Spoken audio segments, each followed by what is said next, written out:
Paper के और personal discussion එකට යමු. හතරවෙනි ප්‍රශ්නේ ඒක ඇත්තටම ඔයගොල්ලන්ට ඒක ඔයල් දෙන්න ඕනේ ඒගොල්ලෝ එකක් දාගන්න ඒකට ගාන හදන හැටි කියන්නම්. හතරවෙනි ප්‍රශ්නේ ඒකට ඔයල් දෙන්නේ හේතුව ප්‍රශ්නේ වැටිලා නැහැ කියලාවල මේකාංශක 90ක් කියලා දීලා තියෙනවා. මෙන්න මේ දෛශිකයේ සංප්‍රයුක්තය මේකලු ඒක හරියට b බෙදීම දෙකට සමානයි. දැන් මේක b ලු මේක b බෙදීම දෙකට සමානයි. එතකොට මේ කෝණේ θ නම් මේකාංශක 90යි. තව මේ පැත්තට විභේදනය කරන්නේ එතකොට b cos θ. මේක අරගෙන මේ පැත්තට විභේදනය කරනවා. b cos θ ඒක සමානයි b බෙදීම දෙකට. මේ විකලෙදී කැපිලා යනවා cos θ සමානයි භාගය. cos θ භාගය කියන්නේ θ සමාන අංශක 60යි. ඕකේ අහතවල ප්‍රශ්නකාරක කාලා මේ දෛශික දෙක අතර කෝණය. එතන මේ කෝණය 90යි මේක 60යි ඔක්කොම 150යි. අර අන්තිම කෑල්ල ටයිප් කරනකොට වැදිලා නැහැ. ඒක නිසා ඒකට ඕල් දාගන්න කිව්වේ ඒකයි. ඊළඟට යන්න පස්වෙනි ප්‍රශ්නෙට. ඒකයි මේ ඉස්සෙල්ලත් මම ඔයගොල්ලන්ට කිව්වා පද්ධතියක් චලනය වෙනකොට බලන්න මේක මේ පැත්තට යනවා කියලා තියෙන්නේ. පද්ධතියක් චලනය වෙනකොට අවට මාධ්‍යයේ ඝනත්වයට වඩා වැඩි ඝනත්වයේ තියෙනවා පිටිපස්සට චලනය. දැන් මේ පැත්තට මෙහාට තරණ වෙනකොට මෙහි තියෙනවා මෙහාට තරණ. දැන් බැලුන් එකක් වගේ එලා තිබ්බනම් හයිඩ්‍රජන් පිලව මේ හයිඩ්‍රජන් වල ඝනත්වය වාතී ඝනත්වයට වඩා අඩුයි. ඒක මේකෙනුත් තේරෙනවා. මේ තන්තුවට ආතතියක් කියන්නේ මෙයා හැමතිස්සම උඩට යන්න උත්සාහ කරන නිසා. උඩට යන්න උත්සාහ කරන්නේ අවට මාධ්‍ය ඝනත්වයට වඩා මේ ඝනත්වය අඩු නිසා. ඒ වගේම මේක පැත්තටමයි යන්නේ. අවට මාධ්‍ය ඝනත්වයට වඩා අඩු ඝනත්වය තියෙනවා මේක පැත්තටමයි යන්නේ. දැන් මේ වගේ එකක මේ හැමතිස්සම පහළට වැටෙන්න හදන්නේ.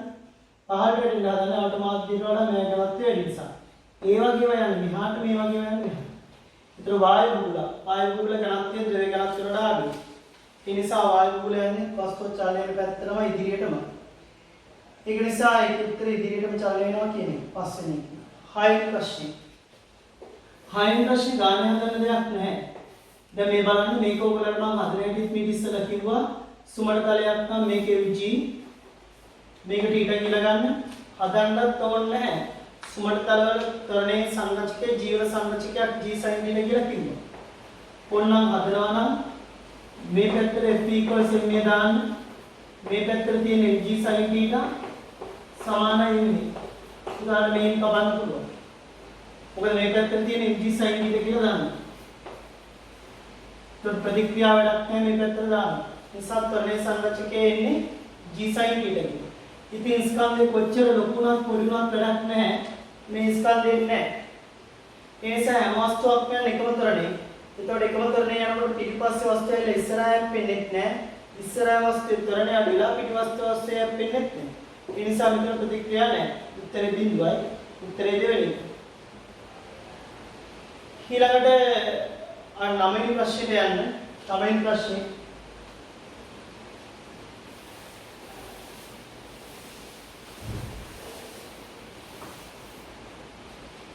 බලන්න 9 වෙනි ප්‍රශ්නේ තියෙන්නේ මෙහෙමයි. ඔයගොල්ලන්ට කිව්වා මේ දෛශික සුළු කරනකොට ඉස්සල්ලාම ඒගොල්ලන්ගේ එකම සංගුණක හදා ගන්න කියලා. මේ දෛශිකයේ A B C D ඔමයි තියෙන්නේ. මෙතන 2යි AB තියෙනවා. මෙතන 3යි BC තියෙනවා. ඊළඟට මෙතන 2යි CD තියෙනවා. මෙතන DA කියලා තියෙනවා. ඊළඟට මෙතන තියෙනවා CA කියලා දෛශිකයක් තියෙනවා. ඔච්චරයි තියෙන්නේ. දැන් ඕගොල්ලෝ දෛශික සුළු කරන්න යන්නේ මේ බලන්න. දෛශික සුළු කරන්න එකම සංගුණක තියෙන්න ඕනේ. AB BC කිව්වොත් AC. හැබැයි 2AB 2BC කිව්වනම් 2AC. ඉතින් 3BC ලියාගන්න 2BC දන BC කියන. මේ BC එක ඉතුරු කරලා මේක ගන්න. එහෙනම් 2AB දන 2BC කියන්නේ 2AC. A 2AC එකයි C එකයි AC විතරයි. එහෙනම් මේක ගත්තා මේක ගත්තා. එතකොට එනවා 2AC 2AC CA. මේ පැත්ත 2යි මේ පැත්ත 2. උත්තරේ මේ පැත්ත 2යි. එහෙනම් ඒකෙන් උත්තරේ එන්නේ CA. මෙන්න දැන් මේක අදත්තා මේක අතරන් ඉවරයි. ඒ ඔක්කොම මෙතන තිබ්බේ අතරන් ඉවර උත්තරේ CA. දැන් මෙතන ලියා ගන්න පුළුවන් බලන්න මෙතන දැන් CA තියෙනවා මෙතන මෙහි තියෙනවා. දැන් AC ධන CD කියන්නේ AC ධන CD ධන DA කියන බිඳුවයි ඉතින් දැන්නම කැරකිලා යනවා බිඳුව. හැබැයි එහෙම ලියන්නේ මෙතන එකයි තියෙන්නේ. එහෙනම් මෙතන 2යි CD කියන එක ලියන්නේ CD ධන CD. එකක් ඉතුරු කරලා අනිත් එක ලාව ගන්න. එහෙනම් AC ධන CD ධන DA. එහෙනම් මෙයක් ගන්නවා මෙන්න මෙයක් ගන්නවා මෙයක් ගන්නවා. දැන් උත්තරේ ඒකේ බිඳුවයි. දැන් ඔක්කොම හරි. දැන් මේකත් ගත්තා. මේවා ඔක්කොම අරන් ඉවරයි. මෙතනින් BC ඉතුරුයි මෙතනින් CD ඉතුරුයි. දැන් BC දා CD සුළු කරා. BC දා CD. මොනසේ B to C කියලා C to D යනවා. විස්ථාපනය හරි. උත්තරේ B. ඊළඟට 10 වෙනි ප්‍රශ්නයට යන්න. ඒ වගේ ඒවා ඔයගොල්ලන්ට වඩාත් පැහැදිලිව කියලා දීලා තියෙනවා. කොහොමද දෛශික දෙක අන්තරය හොයන්නේ කියලා. බලන්න ඒවා සමහර අයිතියකින් වැරදිලා තියෙන අපරාධ. මේ දෛශිකයේ මේ දෛශිකදී අපිට සම්ප්‍රයුක්තයන් මෙන්න. එහෙනම් මේ පැත්තට හැදෙන්නේ මෙන්න මේ පැත්තට හැදෙන්නේ ඒක මෙතනින් අරගන්න. මේ පැත්තට හැදෙන්නේ මේක මෙහාට ගියා. මේ දෙකේ සම්ප්‍රයුක්තය තමයි මේකේ. මේ දෙකේ සම්ප්‍රයුක්තය තමයි මේකේ. එහෙනම් ඒක සමානයි මේක. එහෙනම් මේ කියන්නේ මොනේද මේ කියන්නේ නේ. මේ පැත්තටයි මේ පැත්තට තියෙන එක විනාගේ නෙමෙයි. එහෙනම් මේ සමාන්තර රාශිය තමයි දැන් මේ. එහෙනම් මේ තියෙනවා බිහිරිනේ. ඒ නිසා උත්තරේ වෙන්නේ එක බිහිරිනේ කියලා උත්තරේ පස්සේ නේ එක. 12 වෙනි ප්‍රශ්නයට යන්න. මම ඔය ඉස්සෙල්ලත් ඕගොල්ලන්ට කිව්වා මතකයි. සිදුරක් ප්‍රසාරණයෙන් ඊට සමාන ඝන වස්තු කැලලක් ප්‍රසාරණය වෙන විදිහටමයි. දැන් තහඩුවක් අරගත්තාම තහඩුවක සිදුරක් තිබ්බොත් ඒ සිදුර ප්‍රසාරණය වෙන්නේ ඊට සමාන තහඩු කැලලක් ප්‍රසාරණය වෙන විදිහටමයි. ඒ නිසා මේක රත් කරද්දී මෙතන තහඩු කැලලක් තිබ්බා කියන මෙච්චර දිග මේක ප්‍රසාරණය වෙනවා. ඒ නිසා මේ සිදුර ප්‍රසාරණය වෙනවා. ඔන්න ඒක. රත් කරද්දී මේ හැමෝම ප්‍රසාරණය වෙනකොට මේක ආරයක් වෙනවා. මේ රත් වෙද්දී මේක ප්‍රසාරණය වෙනවා. ඒ නිසා සිදුවත් ප්‍රසාරණය වෙනවා. ආරයක් ප්‍රසාරණය වැඩි වෙනවා. මේක ගණකවත් වැඩි. ඒකට ඔය විදිහටයි ඒ. ඒ සෞත්‍රය සියල්ල වැඩි වෙනවා කියන්නේ. ඊළඟ 13 වෙනි ප්‍රශ්නයට යන්න.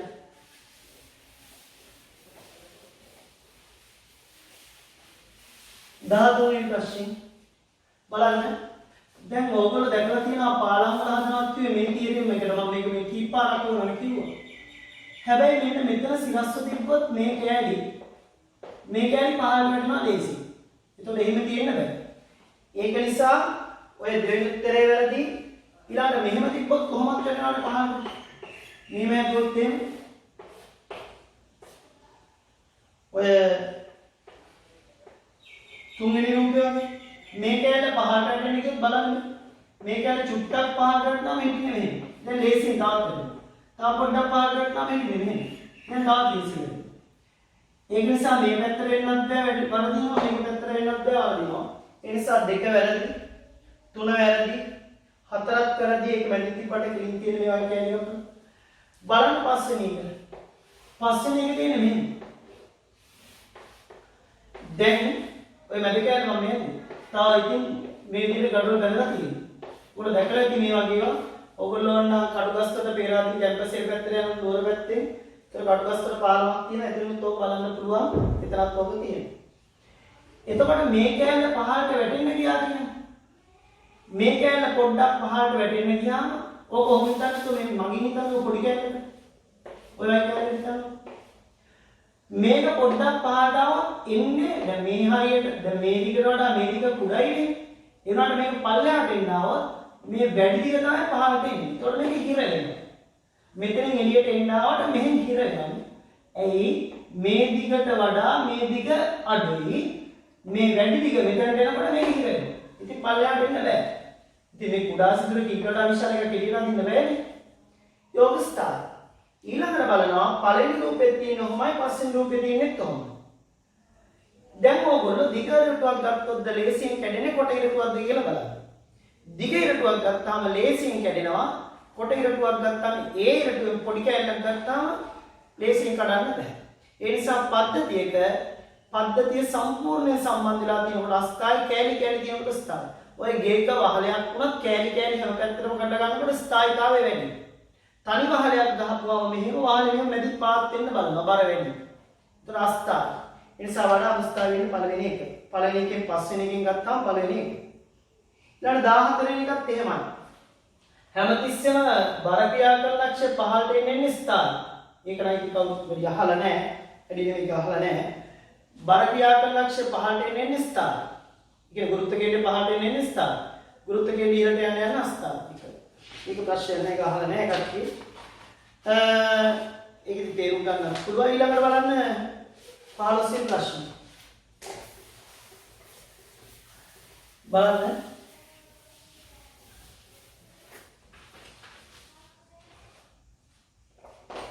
15 වෙනි ප්‍රශ්නේ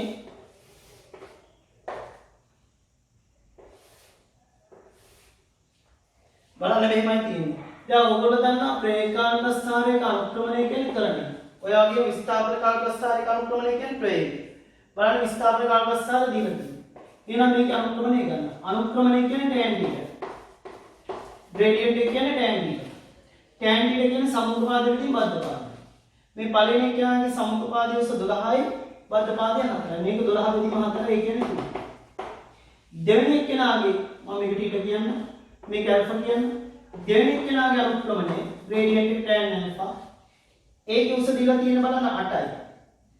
8යි උස 5.4. එතකොට එයාගේ උත්තරේ 2. ඉතින් අනුක්‍රමණය කියන්නේ ප්‍රවේගය velocity. මෙයාගේ ප්‍රවේගය 3යි මෙයාගේ ප්‍රවේගය 2යි.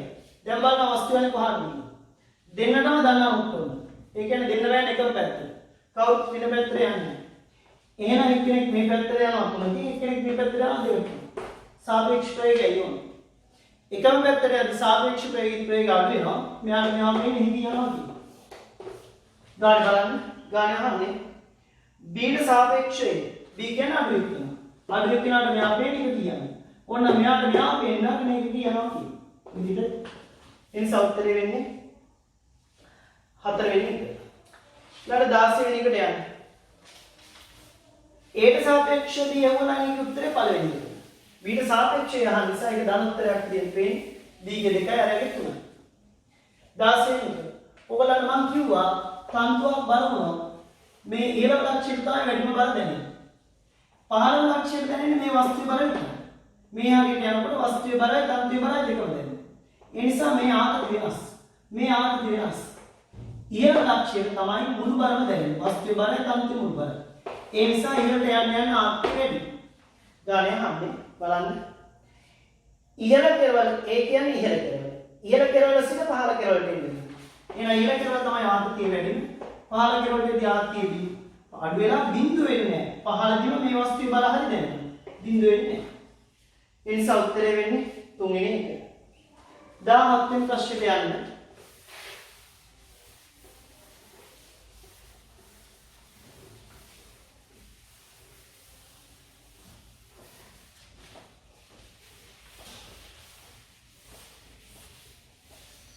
දාහත්වෙනි ප්‍රශ්නෙට යන්න. 17 බලන්න. 17 වෙනි ප්‍රශ්නේ තියෙන්නේ මෙහෙම ස්කන්ධයක් තියෙනවා M1. ආපහු මෙතන ස්ප්‍රින් එකක් තියෙනවා. මේක M2. දැන් ඔයගොල්ලෝ දන්න ස්ප්‍රින් එකක් හැකිලෙනකොට හැකිලු ස්ප්‍රින් එකක් හදන්නේ දිගෑරේ. මෙයාගේ බර වෙනවා. මෙයාගේ බර කීයද M1G. එතන මෙයා තද වෙනවා. තද වෙච්ච ස්ප්‍රින් එක හදන්නේ දිගෑරේ. ඒ නිසා ස්ප්‍රින් එක මත බලය තියෙන මේක. ඒ බලය අපි FQ. හැබැයි සමතුලිතයි. සමතුලිතයි නම් F සමාන M1G. හරි.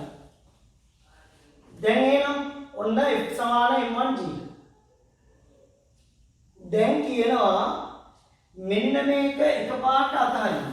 මේ ආධාරක අයින් කරනවා. එතකොට මේ ස්පින් එක තාම හැකිලිලා තිබුණේ. එතකොට හැකිලිලා තියෙනකොට මේ බලය තිබ්බම. එහෙනම් M1 වලට තියෙන බල තමයි M1G පහළට තිබ්බා ඊට F තිබ්බා. ඕම තියෙද්දි තමයි අතහරින්නේ. ඕම තියෙද්දි අතහරින්නේ. එහෙනම් මේ M1 ට පහළට දාන්න F equals MB. එතකොට එනවා M1G - F සමාන M1 මේ කියන. හැබැයි F වල උත්තරේ දන්නා බලන්න සම්පූර්ණ අවස්ථාවේ අපි ගත්ත F සමාන M1G කියන. එහෙනම් මේක උත්තරෙත් F. එහෙනම් F - F සමාන M1G. ඒ නිසා ඒවල උත්තරේ බලන්න බිඳුව. ඔන්න M1 වල උත්තරේ ඇවිල්ලා බිඳුව. ගාන අපෙන් අහන්නේ උත්තර දෙක තමයි. දැන් අහනවා මෙයා. දැන් M2G ට තියෙන බල බලන්න. M2 ට. මෙයාගේ බල තියෙන M2G. හැකිලුණු ස්පින් එකක් හදාන්න දිගෑරෙන්නේ. ඕවර් දාන ස්පින් එකක් අද කළා ගහම දෙපැත්තටම දිගෑරෙනවා. මේ පැත්තට තියෙනවා. එහෙනම් මෙයාට තියෙන බල තමයි මේ පැත්තට තියෙන F එකක් ආපහු මේ පැත්තට M2G තියෙනවා. එහෙනම් M2 ට දාන්න පහළ දිශාවට F = ma. එතකොට එන්නේ M2G + F සමානයි M2A. එහෙනම් ඒ කියන්නේ බලන්න M2G + M1G.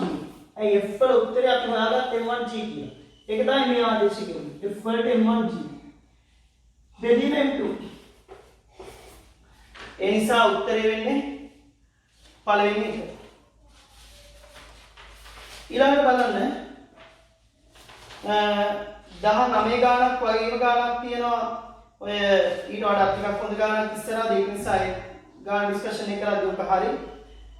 යන්න බලන්න 21 වෙනි ප්‍රශ්නේ.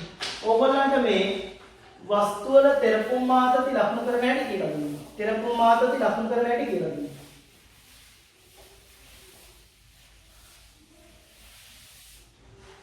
මේ බලන්න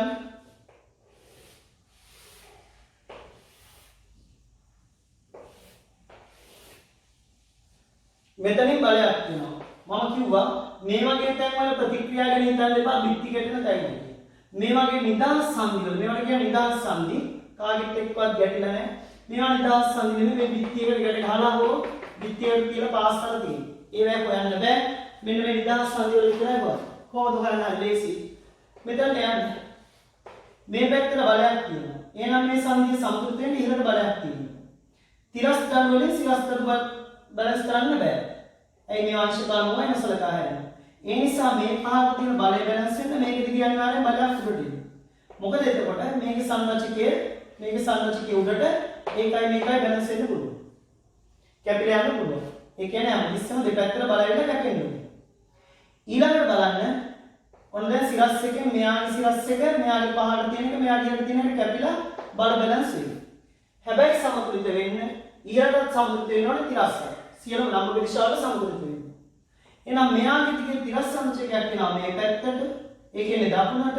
ඒක බැලන්ස් කරන්න නම් මෙයාගේ වමට තියෙනවා. දැන් හරියට බලන්න. මෙයා විභේදනය කරපුවාම ඉහළට එනවා. ඒක මෙයාට බැලන්ස් වෙලා සිරස් බල කැපිලා යයි. මෙයා මෙහාට විභේදනය කරපුවාම දකුණ බලයක් වෙනවා. ඒක මෙයාට කැපිලා තිරස් බල බැලන්ස් වෙනවා. සිරස් බල බැලන්ස් වෙලා ඒ කියන්නේ දෙපැත්තට බල සමාන වෙලා ඉහළට බලයි පහළට බලයි තිරස්වත් බල සමාන කොමඩ බලයි දකුණට බලයි අන්න ඒ සංඛ්‍ය සම්පූර්ණයි. දැන් මේ සංඛ්‍ය හරි. හැබැයි හැමතිස්සෙම මේ ඊට ලකුණු කරන්නේ දෙපැත්තට. එහෙනම් මේක ආතති මේක තෙරපි. දැන් මෙතනට යන්න. දැන් මෙතනට ගිහින් බල ලකුණු කරන්න ගියාම මේකේ සිරස් සංරචකයක් වෙනවා. මේ සිරස් සංරචකය බැලන්ස් කරන්න මෙයාට බෑ. සිරස්යව බැලන්ස් කරන්න මෙයාට බෑ. සිරස් සංරචකයේ පහළට ඒක බැලන්ස් කරන්න නම් මේක දිගේ ඉහළ ටිකක් යන්න. මොකද ඒකේ සංරචකයෙන් ඉහළ බලය බැලන්ස් වෙන්න පුළුවන්. දැන් මේකෙන් එන බලය මෙහාට එන්නේ පහළට ඊතලය. ඒක බැලන්ස් කරන්න මේ තිරස්යවට බෑ සිරස්යව බැලන්ස් කරන්න. එහෙනම් මේකෙන් එන්න ඕනේ උඩට. ඒ උඩට එන එක මෙහාට සිරස් ඇවිල්ලා මේ පහළට තියෙන සංරචකයයි මේක උඩට තියෙන සංරචකයයි බැලන්ස් වෙනවා.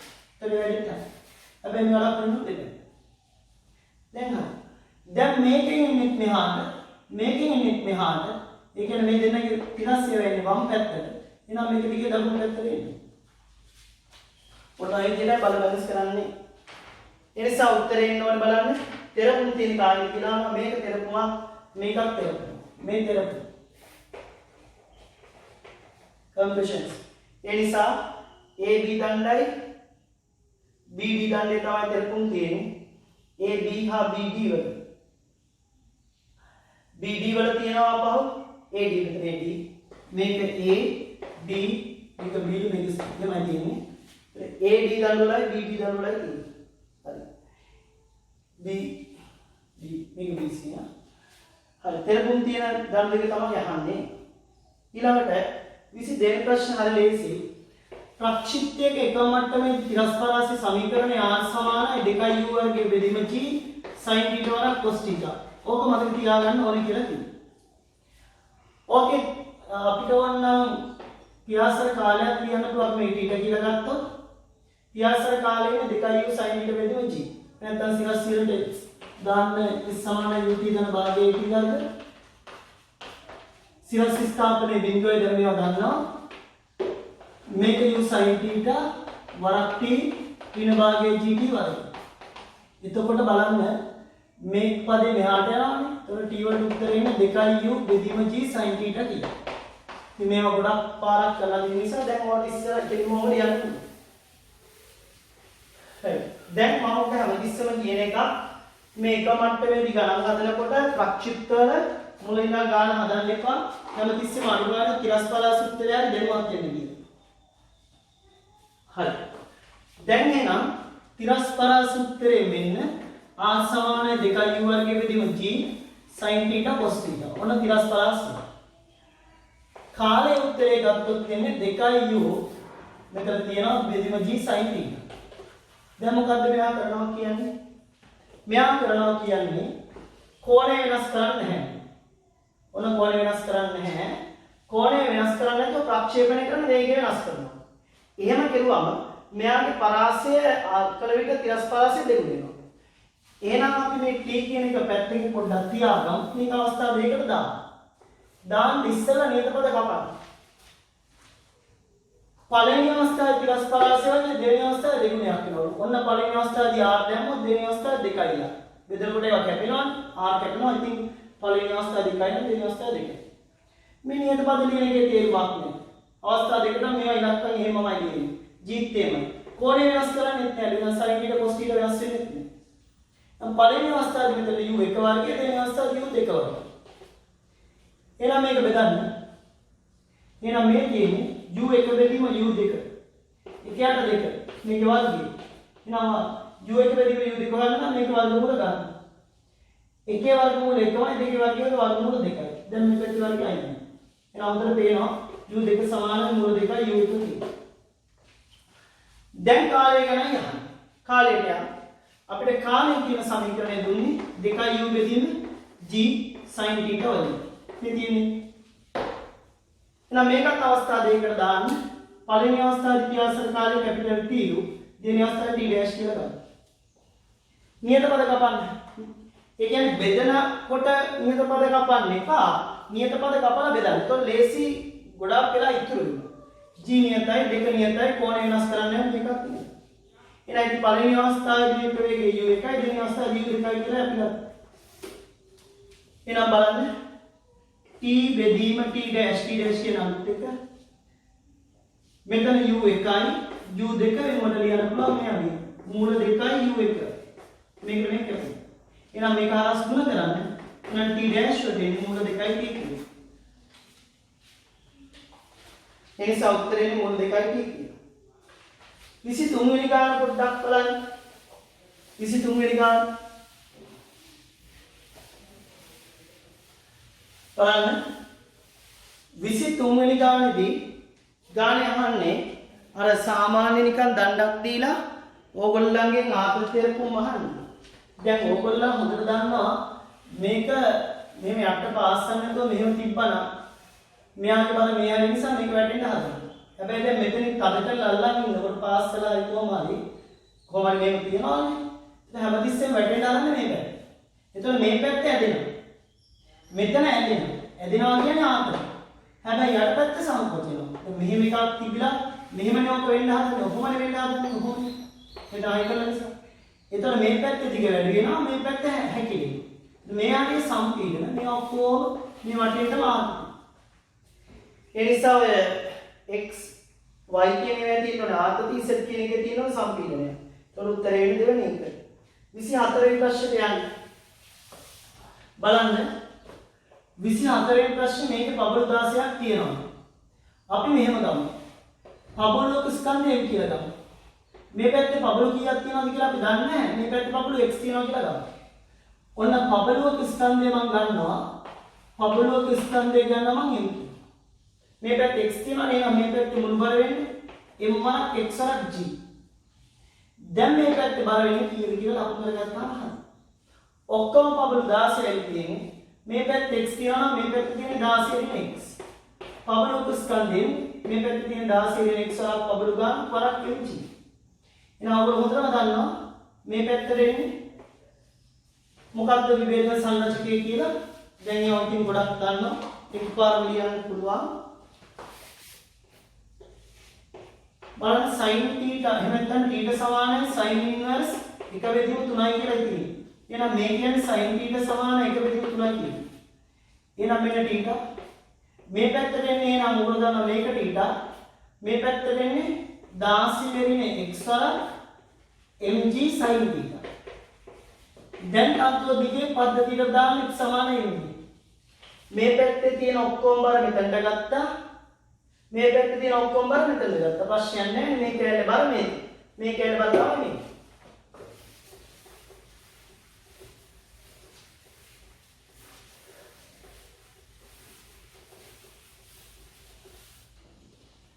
දැන් එනම් පද්ධතියට තන්තුව දිගේ දාන්න. වෙනදා වගේම පද්ධතියට තන්තුව දිගේ ඔන්න මේ පැත්තට දානවා m වරක් x වරක් g ඍණ මේක තියෙනවා 16 ඍණ x වරක් mg sin θ. පද්ධතියම ස්කන්ධය කීයද? පද්ධතියම ස්කන්ධය පවරු 16ක් තියෙනවා 16 වරක් m. එහෙනම් මෙතන එනවා 16 වරක් m වරක් m. ඊකටම m එකක් ලැබෙනවා බලන්න.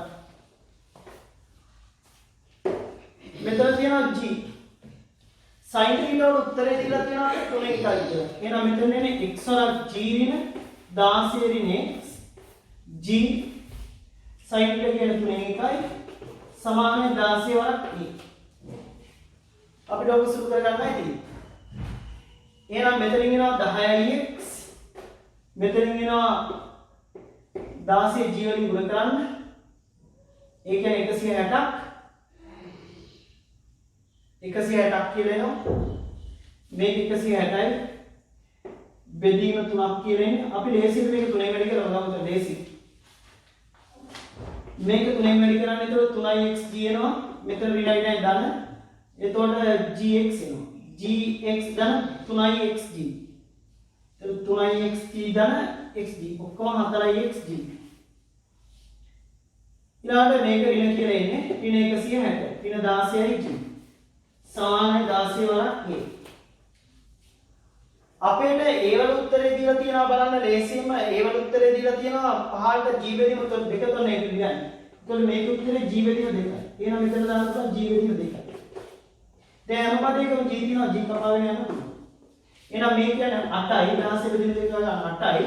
මේ 16 එහා පැත්තට ගියාම 24යි. මේ කියන 4යි x සමානයි 24යි. එහෙනම් x සමානයි sorry මෙතන 16 දෙකින් 8යි 16 8යි 24. 4x සමාන 24 x සමාන 6. සුළු කිරීමක් හරි වැරද්දක් වුණාද බලන්න.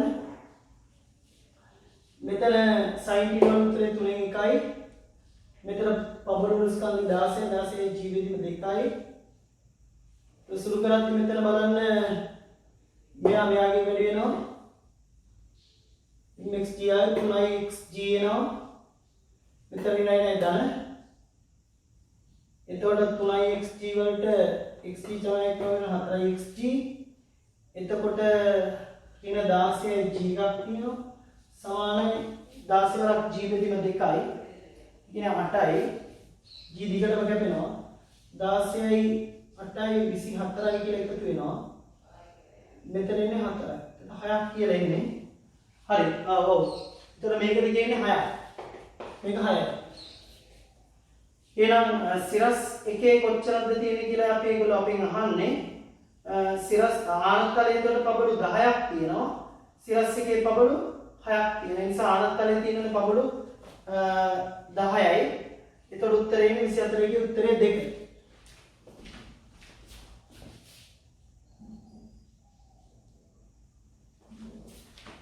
එතකොට පොඩ්ඩක් කියන මෙතන මේ මෙතන 4x 10x මෙතන යට තුනක් පොදුනාකාරයේ තියෙනවා. තුන හරහට වෙනවා මෙතන 48ක් කියනවා නේ. 48යි මොකද මම උසුල් කරලා උත්තරේ දුන්නේ 10ක් ඉන්නේ. 6ක් ඉන්නේ නෙමෙයි සිරස් පැත්තට 10ක් ඉන්නේ. එතකොට හරි. බලන්න මේ මෙතන මේ බලන්න 3x කියනවා ඍණ ධන x කියන ඔක්කොම 4x ඍණ 16යි හරි. මෙතන යට තුනක් එනවා. ඒ තුන මේ හරහට ගුණ වෙනවා. හරි. එතන මෙතන එනවා 24ක් 48 24යි 24 16 40. එතකොට 4x සමානයි 40යි. ඒ කියන්නේ x සමානයි 10යි. එතකොට සිරස් තලයේ පබළු තියෙන 10යි. තිරස් එකේ තියෙනවනේ 6. ඊළඟට යන්න 25 වෙනි ප්‍රශ්නෙට 25 වෙනි ප්‍රශ්නේ ගොඩක් අය අහලා තිබ්බා. ඇයි ඒක වැරදි කියලා සමහර අය කෝල් කරලාත් ඇහුවා කොහොමද ඒක වරදින්නේ කියලා. මේ බලන්න. කීප දෙනෙක් ඇහුවා එක්කෙනෙක් නෙමෙයි. මේ බලන්න. වස්තුවක් සමතුලිතයි කියන්නේ රේඛීය චලනය වෙන්නත් බෑ කැරකෙන්නත් බෑ. මෙහෙම සමතුලිතයි නම් මෙහෙම කැරකෙන්නත් බෑ. ආපහු රේඛීය වෙන්නත් බෑ. දැන් පළවෙනි ප්‍රශ්නෙට යන්න. සමතුලිත නම් සමතුලිත බලය ශූන්‍ය වෙන්නේ. මේ බලන්න පළවෙනි එකේ මේ පැත්තට නිව්ටන්ස් 10යි. ඊළඟට පහළට තියෙන 6ක් පහළට තියෙන 7ක්. පහළට 6යි පහළට 7යි. බලන්න පහළට තියෙන ඔක්කොම 10ක් ඉහළට තියෙනවා 10ක්. ඉහළට 10යි පහළට 10යි කියන්නේ මුළු බලය බිඳුවයි. ඒ කියන්නේ රේඛීයව චලනය වෙන්නේ නැහැ. හැබැයි රේඛීය චලනය වුණා චලනය වෙන්නේ නැහැ කියලා වස්තුව සමතුලිතයි කියලා කියන්න බෑ. මොකද වස්තුවක් සමතුලිත නම් රේඛීය චලනය වෙන්නත් බෑ භ්‍රමණය වෙන්නත්. ඔන්න බලන්න මේ 10 තියෙනවා එහෙනම්. මේ දෙකේ සංප්‍රයුක්තය 6යි 4යි 10යි. දැන් මෙහෙම බල දෙකක් දුන්නොත් සංප්‍රයුක්තය නැදින් එයි මේක. 6යි 4යි 10යි මේ දෙකේ සංප්‍රයුක්ත බලය වැඩි පැත්තට මේ හරින් 10ක් එයි ඔය විදිහට. මේකයි මේකයි වල හැදෙන බලය තමයි මම මේ කිව්වේ. සංප්‍රයුක්තයන් ඉස්සෙන් මැදින් තමයි බර වැඩි කියනට බලය වැඩි කියනට ළඟලා තියෙන්නේ. දැන් බලන්න මේක සංප්‍රයුක්තද කියලා. මේ කොටුවට මේ එහෙම නැත්නම් මේ බොක්ස් එකට මෙහෙන් අයින්නවා 10 එකෙන් මෙහෙන් අයින්නවා 10. කරපු ගමන් මෙහා මේ පැත්තට බලය යුගයක් හදාගන්න. කොමඩක් කපනවා. දැන් ඔක් කැරකෙනවා. ඒක නිසා සංප්‍රයුක්ත නැහැ. ඔය වගේ හැම එකක්ම බලන්න. ඊළඟ එකක් බලන්න. මේ පැත්තට නිව්ටන්ස් 4යි. ආපහු මේ පැත්තට නිව්ටන්ස් බලන්න 2යි. ඒ කියන්නේ අමාරු නම් මේක කෙලීම දෛශිකෙන් මෙතනින් දෙයක් අඳින්න මෙහාට. අමාරු නම් මෙතනින් 4ක් අඳින්න මෙහාට. හරි. ඔන්න ඒ දෙකයි ඉතින් දැන් මෙතන තියෙනවා වගේ බලන්න. දැන් බලන්න මේක සංප්‍රයුක්තය මෙහෙම හැදෙන්නේ. ඊළඟ එක්කෙනාගේ සංප්‍රයුක්තය යන්නේ හරියට මේක හරහා නෙමෙයි. ඊළඟ එක්කෙනා බලන්න ඕන දික් කරලා ඒකම වැදලා තියෙන්නේ මෙහෙම. එක්සෑම් එක උන්නාගේ ප්‍රශ්න තමයි මෙයා මෙහෙම. ආපහු මේ බලයක් මෙහෙට යනවා මේ බලයක් මෙහෙට යනවා. මෙයා මේ පැත්තට මෙහෙම කරනවා. ඒක සමතුලිත නැහැ. ඊළඟට කොහොමද සමතුලිත නැත් තේරෙනවා. ඊළඟට බල තියෙන තිරස් බල තියෙන කැපෙන්නේ නැහැ. ඊළඟට තියෙන්නේ මෙහෙම. මේට බලයකුත් තියෙනවා.